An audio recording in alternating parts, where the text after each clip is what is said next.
सहज आपण म्हणत असतो. आज आपली पोरं लोक म्हणतात आमची पोरं कीर्तनाला येत नाहीत, आमची पोरं महाराजांचं चरित्र ऐकत नाहीत, आमची पोरं परमार्थ करत नाहीत. पण एक गोष्ट सांगेल मी तुम्हाला, लक्षपूर्वक ऐका.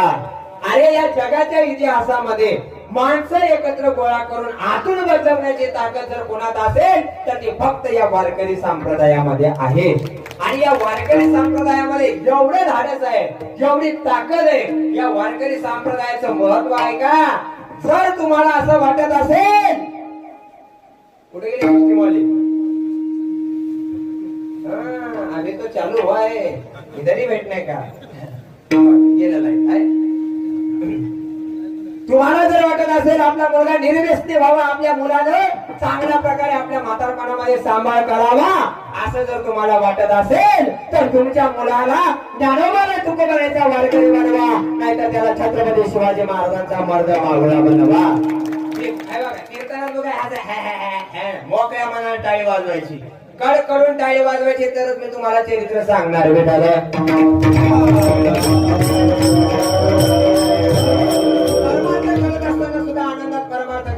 टाळी वाजवत असताना सुद्धा आनंदात टाळी वाजवायची. आपल्या मुलाला ज्ञानोबाला तुकोबाराचा वारकरी बनवा, आपल्या मुलाला छत्रपती शिवाजी महाराजांचा मर्द मावळा बनवा, आपल्या मुलाला कधीतरी धर्मवीर संभाजी महाराजांवर आलेला छावा चित्रपट कधीतरी आनंदाने दाखवा. एक गोष्ट महत्वाची ध्यानात ठेवा. महाराज म्हणतात संतांच्या क्रिया माणसांच्या क्रिया सारख्या आहेत महाराज, पण क्रियेतला भाव सारखा नाही. पती पुत्र ते आलिंगी एकच तरुणांगी, पुत्र भावाची अंगी कामू नये. महाराज म्हणतात स्त्री एक आहे, वेळ प्रसंगी पतीला आलिंगन देते, वेळ प्रसंगी पुत्राला आलिंगन देते. आलिंगनाची क्रिया सारखी आहे, पण क्रियेतला भाव सारखा नाही. पतीला आलिंगन देत असताना तिच्या मनामध्ये काम भाव आहे, आणि पुत्राला आलिंगन देत असताना ती निष्काम आहे. उदाहरण संपलं. दुसरं उदाहरण ऐका. आपल्या प्रत्येकाच्या घरामध्ये मांजर आहे का नाही? आहे का नाही? बोला. आपल्या प्रत्येकाच्या घरामध्ये मांजर आहे का नाही?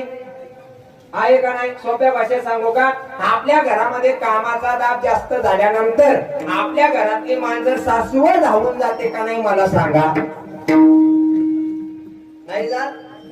जात नाही? अहो काही बाई फक्त जागेवर फुसफुस करतात गुरुजी, पण धावून जात नाही. कीर्तनाला आलेल्या किती सुना अशा आहेत ज्या सकाळी उठल्यानंतर सासूला कडकडून मिठी मारतात. लापी